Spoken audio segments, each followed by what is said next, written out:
Hey, this is Allison Henson, and this is my case study of a creative person.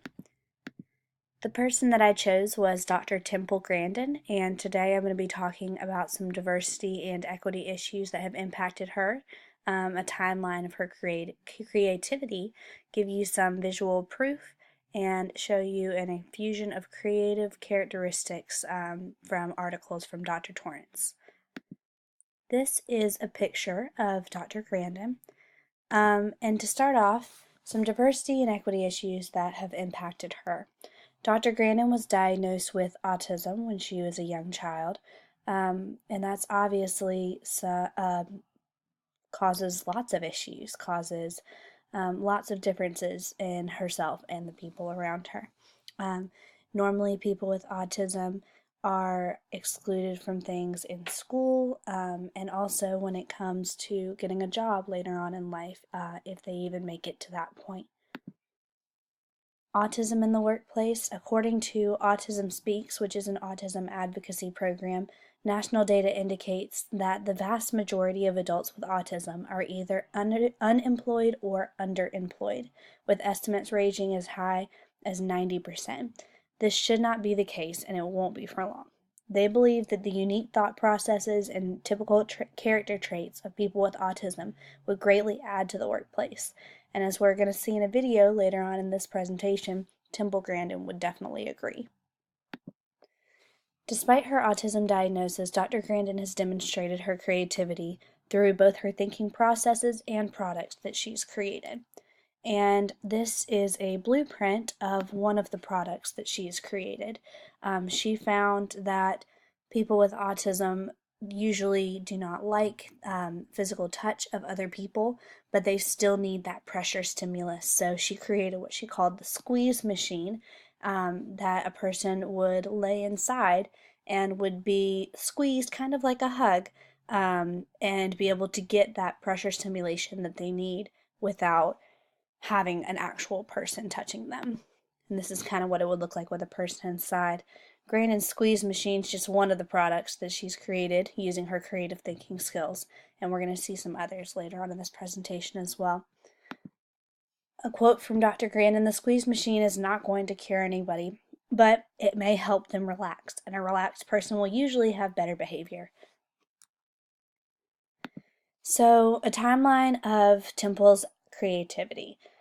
She has expressed creativity in various ways throughout her life. Obviously, because of her autism diagnosis, her creative expression isn't the typical creative expression that you would see out of most gifted students. Here's a quote of her over on the right, and a picture of her from when she was younger. And she says, "I can remember the frustration of not being able to talk. I knew what I wanted to say, but I couldn't get the words out, so I would just scream."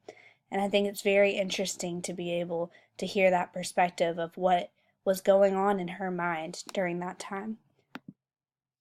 Just to kind of get a rough timeline, and then we'll go deeper into the creative aspects of her life. She was born in 1947 in Boston, Massachusetts. She was diagnosed with autism when she was 2, and she didn't speak until she was 4 years old. She got her bachelor's degree in psychology in 1970, and then a master's degree in animal science, and eventually a doctoral degree in animal science. In 2010, Grandin was listed in the Time 100 list of the 100 most influential people in the world in the Heroes category. A quote from her up here at the top: "As a child, I used to like to get under the sofa cushions and have my sister sit on them. At various autism conferences, I have had 30 or 40 parents tell me that their autistic child seeks deep pressure stimuli." So that's something that happened in her life that she remembered, and she used her creativity to develop something that met that need for her. So this specific need for pressure stimuli led to Grandin's invention of the squeeze machine, which later led to her creation of many different tools that were used for the humane slaughter of cattle. Drawing elaborate Drawings of steel and concrete livestock stockyards is easy. I'm able to visualize a motion picture finished facility in my imagination. So her thinking obviously is very different than other people's thinking, and I think that's part of what really adds to her creative process.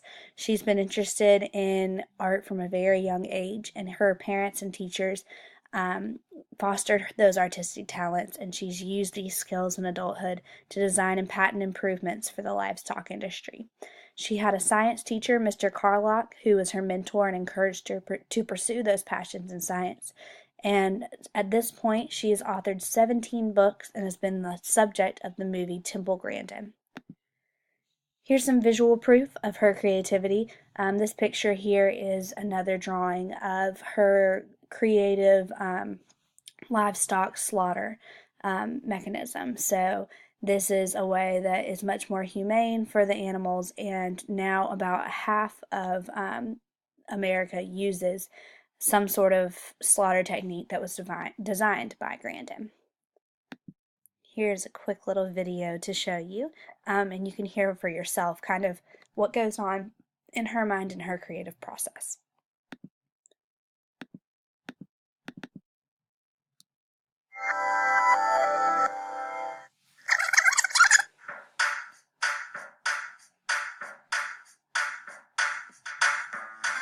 I read about someone who tested a piece of equipment in their head for many days to see if it was working. Do you do that? I think that was Tesla, and it was spinning a dynamo for the electric power plant, and you could tell whether it was going to be off balance and not work. And Tesla definitely today would be diagnosed autistic. If you got rid of all of the genes that cause autism, you'd be rid of Carl Sagan, you'd be rid of Mozart. Einstein today would be labeled autistic. He had no speech until he was 2 years old. I mean, half of all the people that work these big tech companies have got at least a mild version of Asperger's. If you didn't have a little bit of those Asperger autistic genes, you wouldn't even have any computers.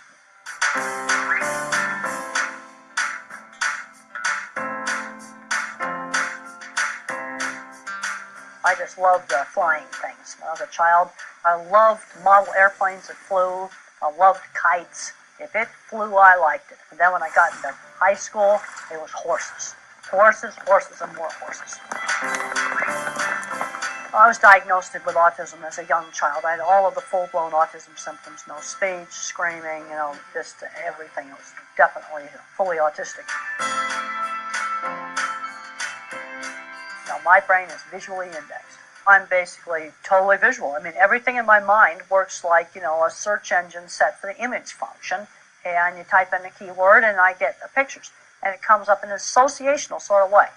And I want you to give me some keywords, and don't give me something common like house or car, because everybody can visualize that. Alfalfa. Well, I saw a field of hay. Now I'm seeing bales of hay over where Mark's horses are. I go, oops, that's grass hay, that's not alfalfa. Now I'm down at the zoo, and they used to feed alfalfa hay to the antelopes, and Nancy used to complain it was way too rich. But okay, you're wondering how did they get from alfalfa to Phoenix Zoo? Okay, it's associational. There is a logical progression.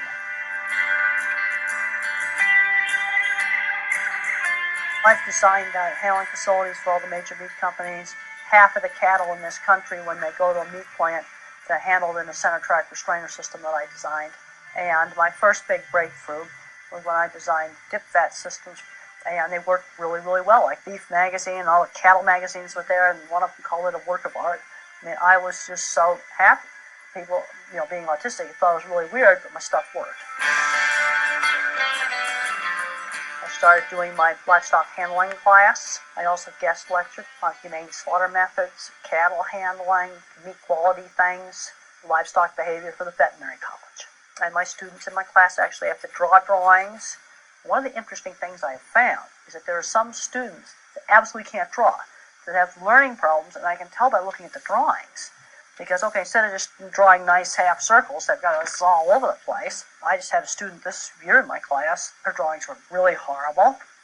We're asking the student, so what are you seeing? She says, well, I see just waves. And I asked her if she hated driving at night, hated fluorescent lights, yes. Print jiggle on the page, yes. I suggested she go out and try on some different colored sunglasses, and she went out and got some little pink sunglasses, and her economics grade went from a B to an A because now she could see the charts. Cheap sunglasses, a simple intervention. Nobody knows why they work, but they do. And it's kids flunking out of school that don't need to. That's the thing that's so disgusting. And the only reason I know about this is because of the autism community. One of the big concerns I have right now is getting people on the spectrum into good careers, computer science and stuff like that. As an autistic person, I am what I do more than what I feel. And I get a lot of satisfaction in life. Okay, I designed something and it works.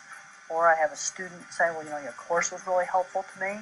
Or somebody likes one of my books. They say, well, it helped them with their autistic child, or it helped them to understand their dog. That makes me really happy. That I'm doing something that does something constructive on the ground.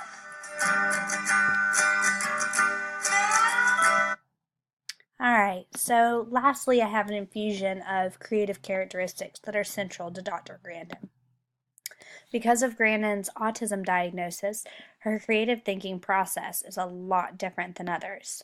Like she mentions in the video, Grandin thinks in pictures, and she makes associations between things to understand them better.